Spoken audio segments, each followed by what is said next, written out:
जय श्री राधा रानी सरकार की, जय श्री कृष्ण भगवान की, जय कार्तिक मास महत्यम की। मंदिर श्री बंसी वाले महात्मा यूट्यूब चैनल की ओर से आज हम आपको कार्तिक मास महत्यम के 15वें अध्याय की परम सुंदर कथा को सुनाने जा रहे हैं, जो कि इस प्रकार है। पिछले अध्याय में आपने राजा चोल और भक्त विष्णुदास की कथा सुनी थी। अब उससे आगे की कथा। एक दिन की बात है, विष्णुदास ब्राह्मण ने नित्य कर्म करने के पश्चात भोजन तैयार किया, किंतु कोई अलक्षित रहकर उसको चुराकर ले गया। विष्णुदास ने देखा कि भोजन नहीं है, परंतु उन्होंने दोबारा भोजन नहीं बनाया, क्योंकि ऐसा करने पर सायंकाल की पूजा के लिए उन्हें अवकाश नहीं मिलता। अतः प्रतिदिन के नियम का भंग हो जाने का भय था। दूसरे दिन पुनः उसी समय पर भोजन बनाकर वे ज्यों ही भगवान विष्णु को भोग अर्पण करने के लिए गए, त्यों ही किसी ने आकर फिर सारा भोजन हड़प लिया। इस प्रकार लगातार 7 दिनों तक कोई आकर उनके भोजन का अपहरण करता रहा। इससे विष्णुदास को बड़ा विस्मय हुआ है। वे मन ही मन विचार करने लगे कि कौन प्रतिदिन आकर मेरी रसोई चुरा कर ले जाता है। यदि दोबारा रसोई बनाकर भोजन करता हूँ तो सायंकाल की पूजा छूट जाती है। यदि रसोई बनाकर तुरंत ही भोजन कर लूँ तो ये उचित नहीं है, क्योंकि ऐसा मुझसे नहीं हो सकता, क्योंकि भगवान विष्णु को सब कुछ अर्पण किए बिना कोई भी वैष्णव कभी भोजन नहीं करता। आज उपवास करते मुझे 7 दिन हो गए। इस प्रकार मैं व्रत में कब तक स्थिर रह सकता हूँ।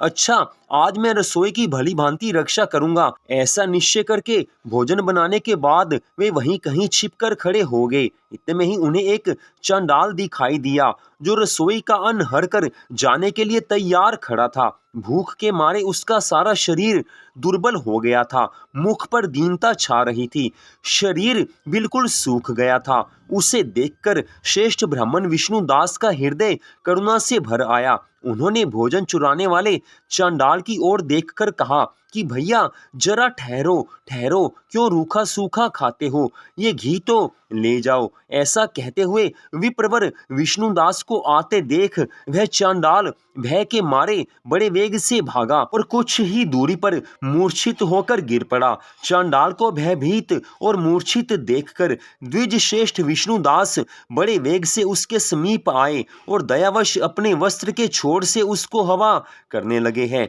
तदनंतर जब वह खड़ा हुआ तब विष्णुदास ने देखा वहां चांडाल नहीं है, वहां तो साक्षात भगवान श्री नारायण जी ही शंख चक्र और गदा धारण किए हुए सामने उपस्थित हैं। अपने प्रभु को प्रत्यक्ष देखकर आज विष्णुदास सात्विक भावों के वशीभूत हो गए हैं। वे स्तुति और नमस्कार करने में भी समर्थ नहीं हो सके। तब श्री हरि विष्णु भगवान जी ने सात्विक व्रत का पालन करने वाले अपने भक्त विष्णुदास को अपने हृदय से लगा लिया है और उन्हें अपने ही जैसा रूप देकर वे वैकुंठ धाम को ले चले हैं। आज भगवान ने अपने भक्त विष्णुदास पर अनंत कृपा की है। भगवान ऐसी कृपा अपने सभी भक्तों पर नहीं करते। जिन भक्तों ने भगवान के श्री चरणों में अपने मन को लगाया है, जिन्होंने अपना सारा जीवन प्रभु चरणों में न्योछावर कर दिया है, भगवान ऐसे भक्तों को समय आने पर दर्शन देते ही हैं।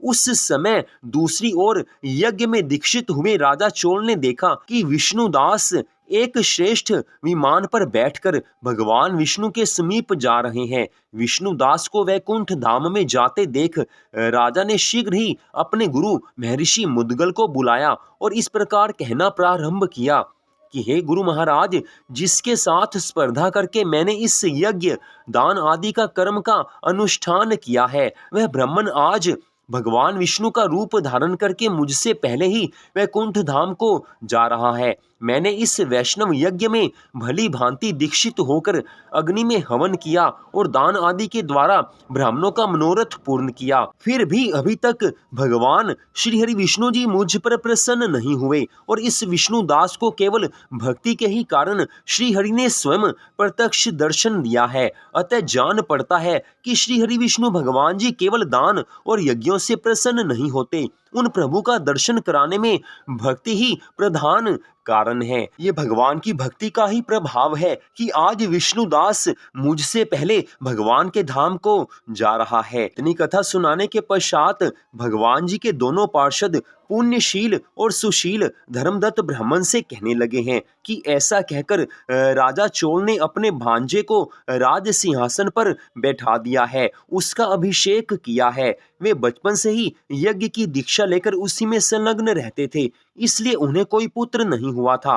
यही कारण है कि उस देश में अब तक भांजे ही राज्य के उत्तराधिकारी होते हैं। भांजे को राज्य देकर राजा यज्ञशाला में गए और यज्ञ कुंड के सामने खड़े होकर भगवान विष्णु को संबोधित करते हुए 3 बार उच्च स्वर से निम्नांकित वचन कहने लगे हैं कि हे भगवान विष्णु, आप मुझे मन, वाणी, शरीर और क्रिया द्वारा होने वाली अविचल भक्ति प्रदान कीजिए।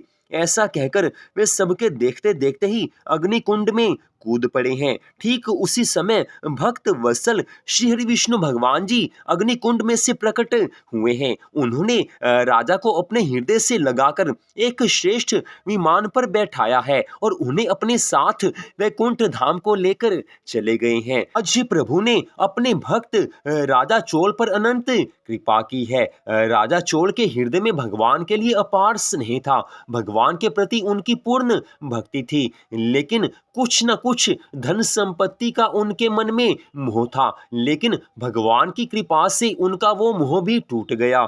विष्णुदास ब्राह्मण को जब पहले ही भगवान के दर्शन हो गए, उससे पहले ही भगवान का वैकुंठ धाम मिल गया।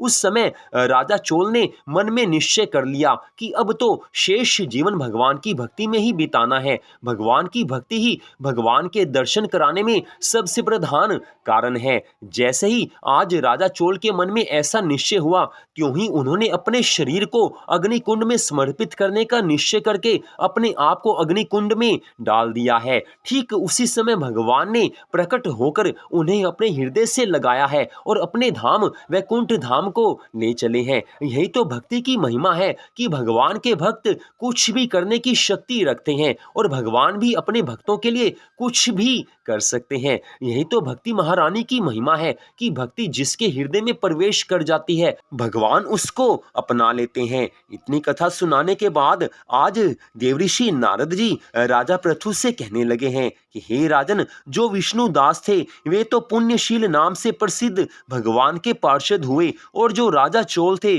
उनका नाम सुशील हुआ।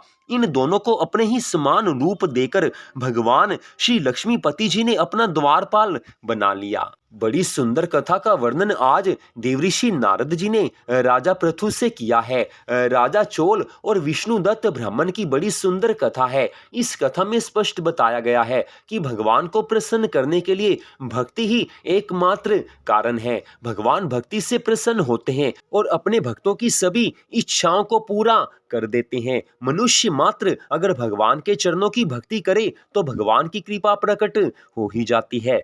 तो कार्तिक मास महत्म के 15वें अध्याय की कथा का यहीं पर विश्राम होता है। इस कार्तिक मास में आप पूरी श्रद्धा भावना से भगवान की भक्ति कीजिए और फिर आप देखेंगे कि भगवान कैसी कृपा करते हैं। तो आज की इस कथा को सुनने के लिए आप सबका हार्दिक धन्यवाद। भगवान श्री राधा कृष्ण जी की, भगवान श्री लक्ष्मी नारायण जी की कार्तिक मास महत्म की अनंत कृपा सदा आप सब पर, आपके परिवार पर बनी रहे।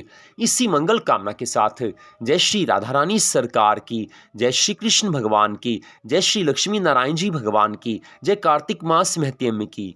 जय जय श्री राधे, जय जय श्री राधे, जय जय श्री राधे श्याम।